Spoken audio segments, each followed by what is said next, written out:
Hello everyone, Jess here, and you are watching Jess Reads. So I know today is actually Monday, and I usually film and post on Sundays, but it's been a weird couple of days, so I wasn't able to get a video up last night, or yesterday morning, I should say, because that's when I usually post them.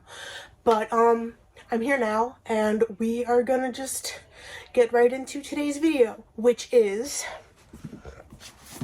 well, I'm gonna talk about this, really awesome book event that I went to I wish I remembered what day. It was last week. I went to a book event / signing / Q&A, the whole 9 yards. It was local. It was these two local authors that I have actually never heard of. It was their their debut novels, so I mean, it's understandable, but this event, let me tell you, it changed my life, and I wasn't even aware that I was going until the afternoon of. My friend, who is also named oh my god, excuse me. Got too excited there for a second. Oh my god, do you hear that? My voice is okay. My friend, who is also named Jess, she invited me to this event, and because it was very local, and I was actually already out at Barnes & Noble, as I usually am, because, when am I not at Barnes & Noble? The life of a book tour, am I right? So, I was at Barnes & Noble, she invites me to this event, and she's like, yeah, it's tonight, you think we could meet there and stuff? And I was like, yeah, sure. It was at this it was the next town over, which was really convenient, because I take the bus, everywhere nowadays, since I don't drive. I know, I'm pushing 30 and I don't drive. I have my reasons. Let's move past that.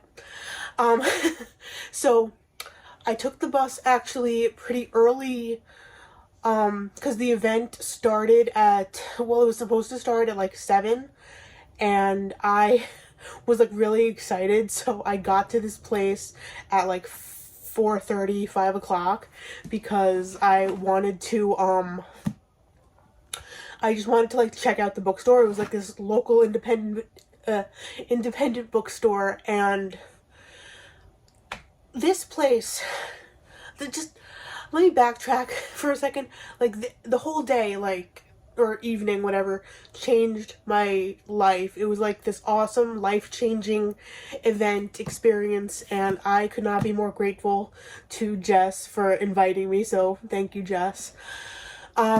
Anyway, so I got there at 4:30, 5 o'clock, and so, like I said, it's this local independent bookstore. They sell used and new books, and the used books, they range from $1, $3, $5 for the used, and all the way up to okay, if I can insert a picture, I will try to, but they had an original copy of Mary Poppins from 1934, original, and they were selling it for $350. So it was an original copy from 1934 for that much. I mean, if I had the money, you bet I would snatch that up real quick, especially because Mary Poppins is my favorite classic. So anyway, but so they had a bunch. They had Winnie the Pooh. They had the story of Heidi, if you've heard of that.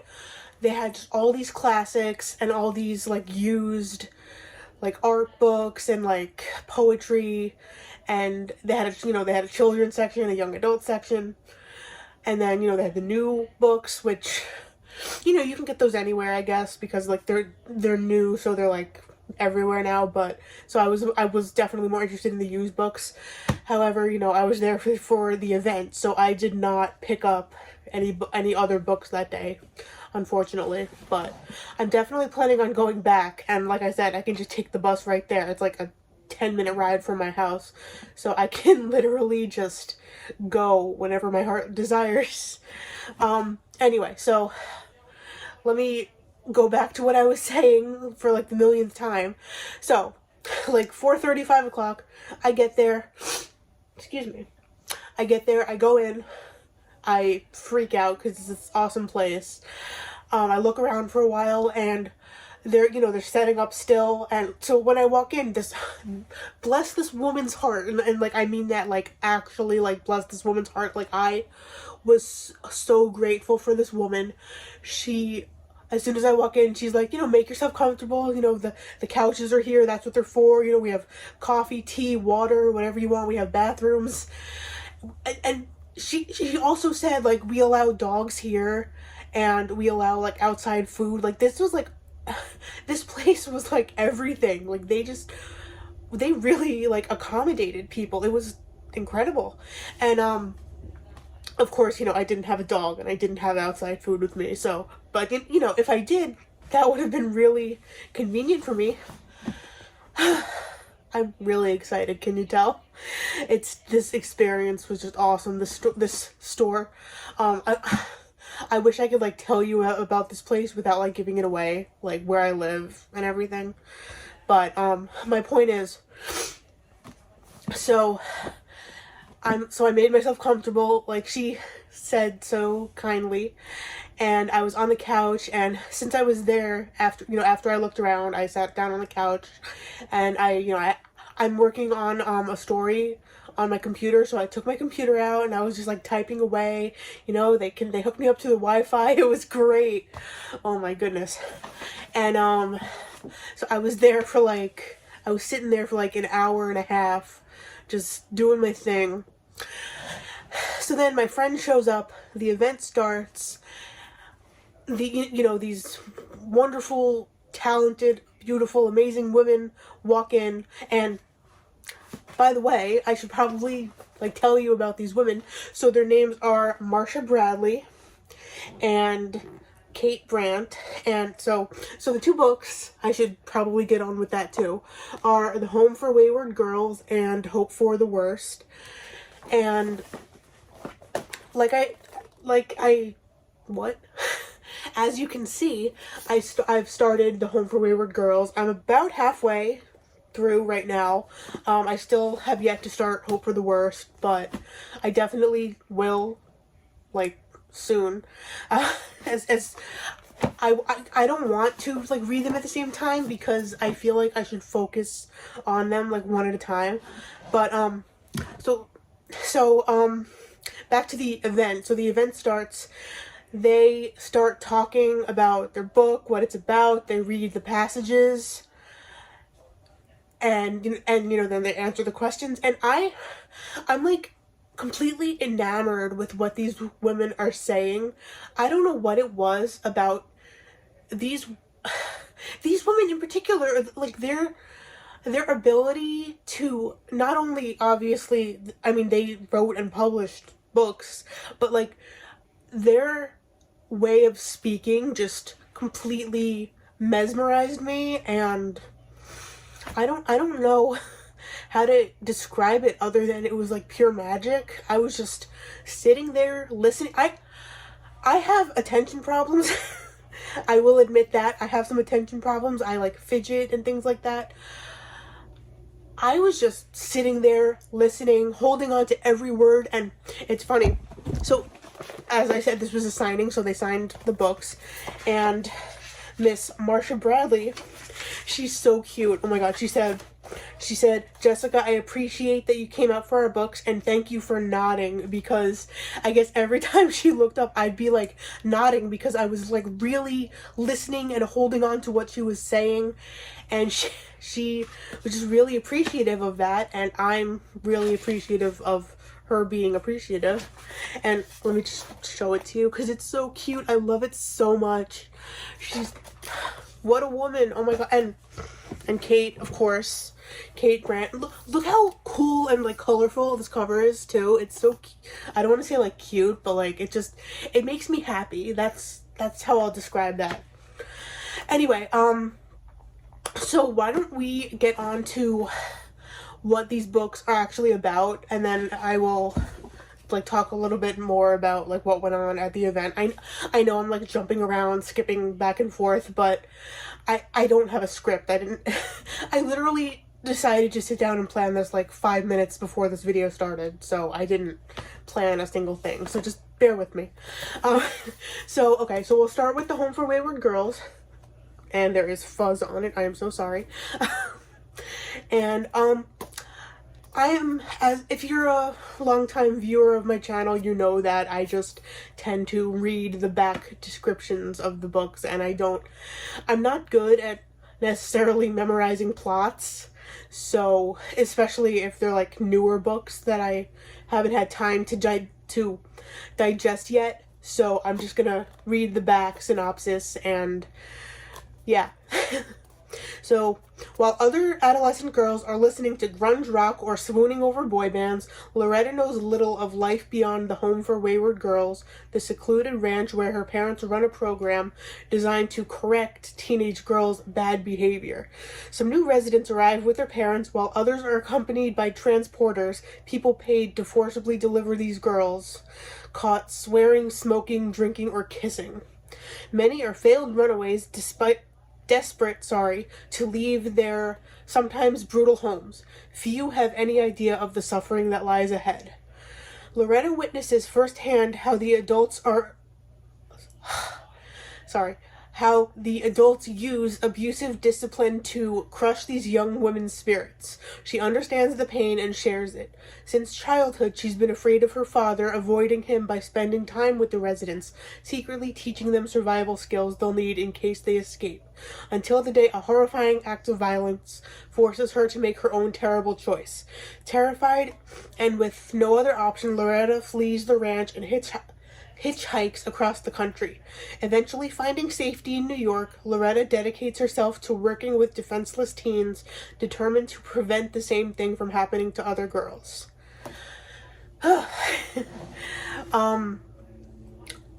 Yeah, so if you've heard of, these kinds of like ranches / homes for it, it's the troubled teen industry. If you've heard of that, I'm not going to get into it because I don't want to like give misinformation accidentally or anything. I don't know enough about it. I just know it's, the troubled teen industry. And I do also know that, I don't know if I should maybe I'll cut this out, but I know of certain YouTube families that have put their kids in these homes. Watch me get in trouble for saying that. Anyway, so she talks about all the research that she did. So at the event, she, not in the book, so at the event, Marcia talked about all the hefty research that she did, and it was brutal, all the stuff that she found, but I don't know how she did it, because because of what I said before, certain YouTube people that I've heard, so I did my own research at one point, and but I had to stop after a while, and I guess, for the sake of writing the book, she just kept going and going with this research, and kudos to her. This came out of that. I mean, like I said, I'm only halfway through it, but so I didn't get up to the part where it says the horrifying act of violence forces her to make her own terrible choice. Yeah, I did not get up to that part yet, but obviously it's part of the synopsis, so it's not really a spoiler. So I guess we'll find out what that terrible act of violence and choice are. Anyway, so that was that. So now we'll move on to Kate Brandt's Hope for the Worst. I keep showing the books just because I think they're so gorgeous. I know don't judge a book by its cover, and the covers are probably the least important things, than at least less important than what's inside them, but they're so nice. They're so captivating, and just okay. So Hope for the Worst by Kate Brandt. Ellie is 24 years old, stuck in a dead-end job and questioning the meaning of life when she meets the much older Calvin. It's as if her deepest wish has been granted. Star of the Buddhist teaching circuit in New York's Greenwich Village, his wisdom is exactly what she's been seeking. When she becomes the center of his attention, it's almost pure bliss, until it becomes clear that Calvin expects sex as part of the bargain. At first reluctant, Ellie gradually falls ever more deeply in love until Calvin is all she can think about. Calvin's lectures stress the Buddhist concept of non-attachment, but that doesn't solve her wounds when he abandons her. Suddenly alone, Ellie must find a way to heal from her loss, but not before devotion to her teacher takes her halfway across the world to Tibet and puts her life in real in real danger. Hope for the Worst asks how far we will go for love and what happens when we reach our limit. So again, like I said with Home for Wayward Girls, like this, the concept of this like completely just grabbed my attention. And what Kate had mentioned during the event, obviously it's from what's her name? It's from Ellie's point of view, sorry. And so it's like diary entries, but she has a blue notebook and a red notebook. I am not sure which one is for the past and which one is for the present, because, she said it at the event, but I forgot. It's been days already. Pardon my ignorance, forgetfulness, whatever you want to call it. But it's such a, intriguing plot. And, like I said, it goes, there's two notebooks. One's for the past, one's for the present. And I can't wait to read this one, especially just because how do I say this? I don't want to take away from it. It reminds me of something, something that I've been through, but also it reminds me of a certain public situation that a public figure had gone through. And drop a comment if you're curious as to what the hell I'm talking about, because I don't want to get into it right now, but it's just so,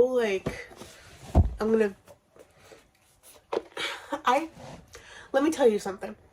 I am not, one to say, I was, this was meant to be, I was meant to find these, but, I think I was, and obviously, it was my friend's doing, she invited me to the event, but I truly think, I was meant to go to this one in particular, because, first of all, the bookstore, incredible, but these books and the authors, that night, just really, it was one of, the greatest experiences, especially for